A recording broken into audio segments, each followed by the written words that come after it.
欢迎来到 TGN Star News 频道，请订阅频道，所以大家不要错过当天最热门的新闻。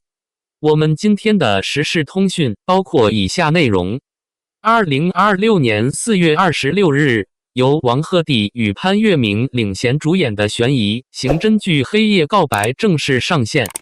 开播之初，该剧凭借顶流加持与平台资源倾斜，迅速攀升至站内热度高位，广告植入密集，话题讨论量激增，呈现出一派爆款预定的繁荣景象。然而，仅仅数日之后，舆论风向急转直下，围绕剧情逻辑、人物塑造以及演员表演的争议接连发酵，其中尤以王鹤棣的台词表现成为舆论焦点。这场从热度高开到口碑遇冷的转折，不仅关乎一部剧的成败，更折射出当下影视行业中流量逻辑与专业能力的深层矛盾。居高热度背后的结构性问题，数据繁荣是否等同于内容成功？从平台数据来看，《黑夜告白》的开局无疑是成功的，上线即带动广告投放，品牌合作密集，站内热度迅速突破6000。这种现象在近年来的影视市场并不罕见，流量明星加悬疑题材加强宣发的组合几乎成为爆款公式。但业内数据分析师指出，这类高开往往具有明显的结构性特征。前期热度高度依赖粉丝集中点击与平台推荐机制，广告植入与商业资源提前锁定，形成先盈利再验证内容的模式。观众真实留存率与完播率往往在首播后迅速显现分化。换言之，热度并不等同于口碑，更不代表长线价值。中国传媒大学影视研究中心一位匿名学者指出，当前平台算法放大了首播效应，但观众已经越来越理性。一旦内容无法支撑期待，舆论反噬会来得更快、更猛烈。双引号，台词危机，表演体系中的基础短板。围绕王鹤棣的争议，核心集中在台词这一演员基本功上。剧中角色设定涉及四川方言表达，但其呈现效果却被大量观众评价为生硬割裂。方言表达的真实性困境。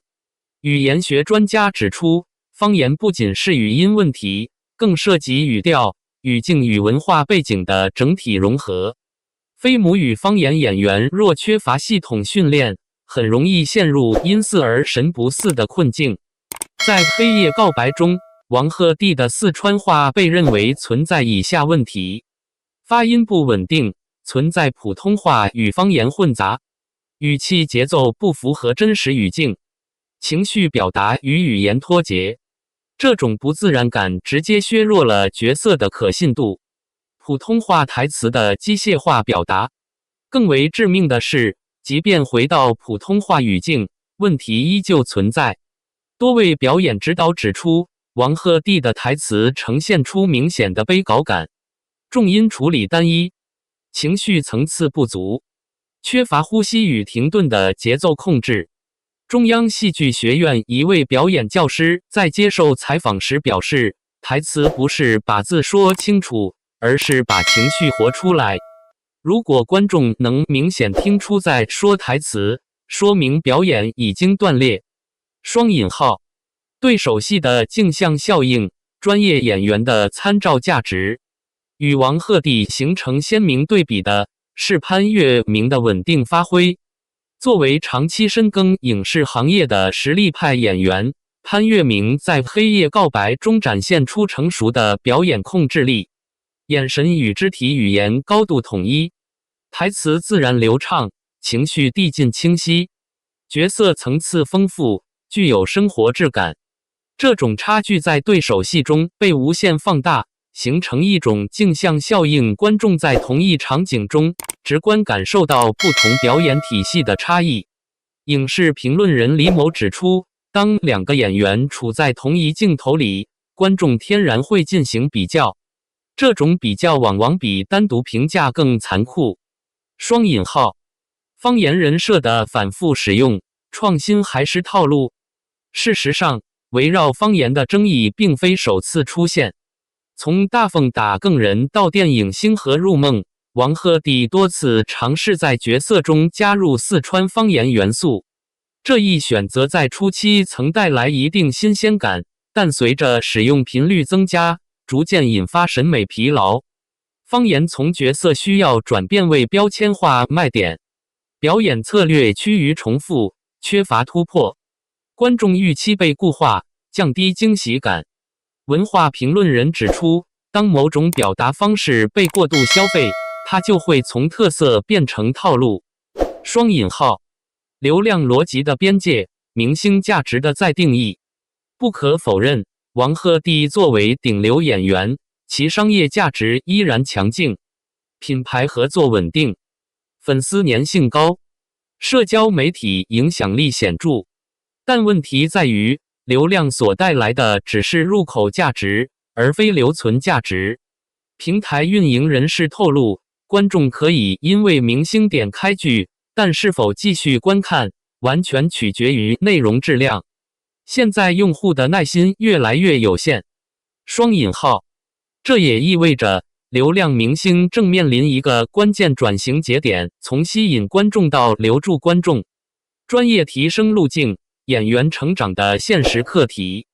多位业内专家一致认为，王鹤棣并非没有潜力，其在《苍兰诀》中的表现曾获得一定认可，说明其具备可塑性。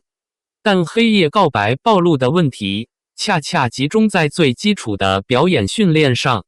台词训练系统化，声音控制，情绪表达，语言节奏，方言学习专业化，与语言教练长期合作，深入生活语境，避免表面模仿，角色理解深化，从演情节转向演人物，建立完整人物逻辑。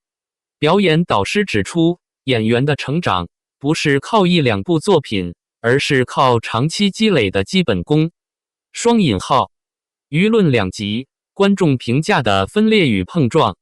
在社交平台上，关于《黑夜告白》的讨论呈现明显两极化。批评声音：台词太出戏，完全带不进去剧情；流量演员和实力派差距太明显，剧情本来还可以，被表演拖垮了。支持声音：至少在尝试突破，不应该一棒子打死。后面剧情还有发展空间，可以再观望。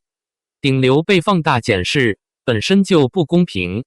这种分裂反映出当下观众结构的变化，既有追求专业度的理性观众，也有基于情感连接的粉丝群体。行业视角，从个案到趋势。黑夜告白的争议，并非孤立事件，而是整个行业转型期的缩影。平台竞争加剧，推动流量优先策略，观众审美升级，倒逼内容质量提升，演员生态分化，专业与流量重新洗牌。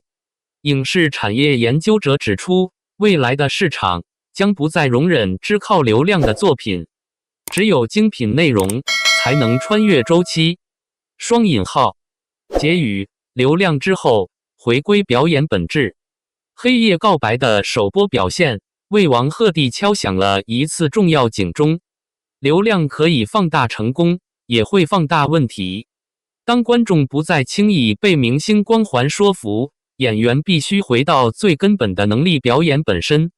对于王鹤棣而言，这或许不是一次失败，而是一次必须经历的分水岭。互动讨论，你怎么看？你认为《黑夜告白》的口碑下滑，主要原因是演员问题，还是剧本问题？方言在影视作品中应该被鼓励使用，还是应当谨慎处理？流量明星是否应该承担比普通演员更高的专业要求？如果你是导演，还会继续选择流量加实力派的搭配吗？王鹤棣未来最需要提升的是台词能力还是角色选择？欢迎在评论区留下你的观点，一起参与这场关于流量与实力的讨论。